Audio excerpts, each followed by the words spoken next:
코로나19 극복을 위해 전국 각지에 투입된 우리 군 지원 인력이 23일 기준 연인원 8만 명 가까이 이릅니다. 의료 분야는 물론 마스크 제작과 수송, 그리고 방역과 소독 등 다양한 분야에서 국민을 위한 군으로서 임무에 매진하고 있습니다. 문현구 기자가 보도합니다. 대구병원 파견은 저희에게 당연한 임무이고 임무를 완수하는 것이 마땅히 제가 해야 할 일이라고 생각합니다. 간호장교로서 제 위치에서 할 수 있는 모든 일에 최선을 다하겠습니다.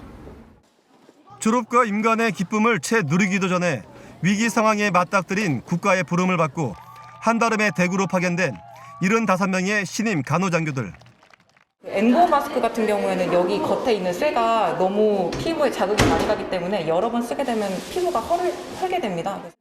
한 명의 환자라도 더 낫게 하기 위해 24시간 모자랄 정도인 한 간호장교는 코가 헐 지경입니다.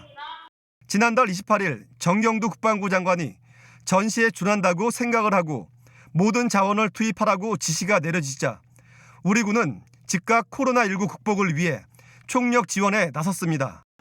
지난 1월 27일 이후 23일 기준 2달 가까이 코로나19 대응을 위해 현장에 나선 군 지원 인력만 연인원 8만 명 가까이 됩니다.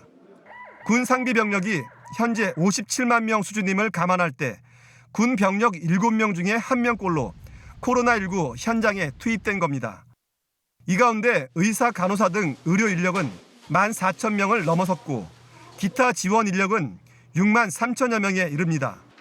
군 지원 인력은 의료 분야는 물론 사회적 문제로 떠오른 마스크 대란을 해결하기 위해 마스크 제작과 포장을 지원하는 동시에 전국 각 약국에서 마스크 판매를 돕는데 4,500명 가까이 투입된 상황.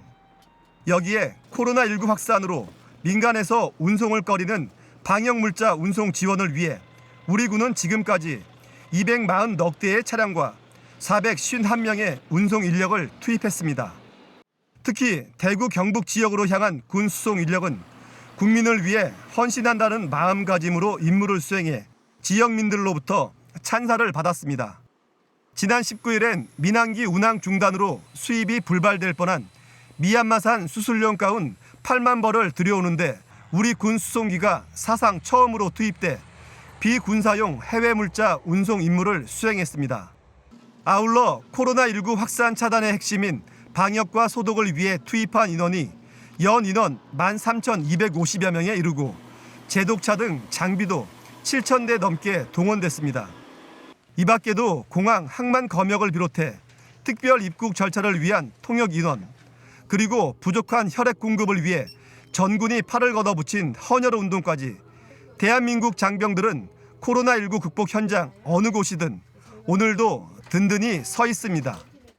코로나19 극복, 우리는 할 수 있습니다. 국민 여러분 힘내십시오. 국방뉴스 문현구입니다.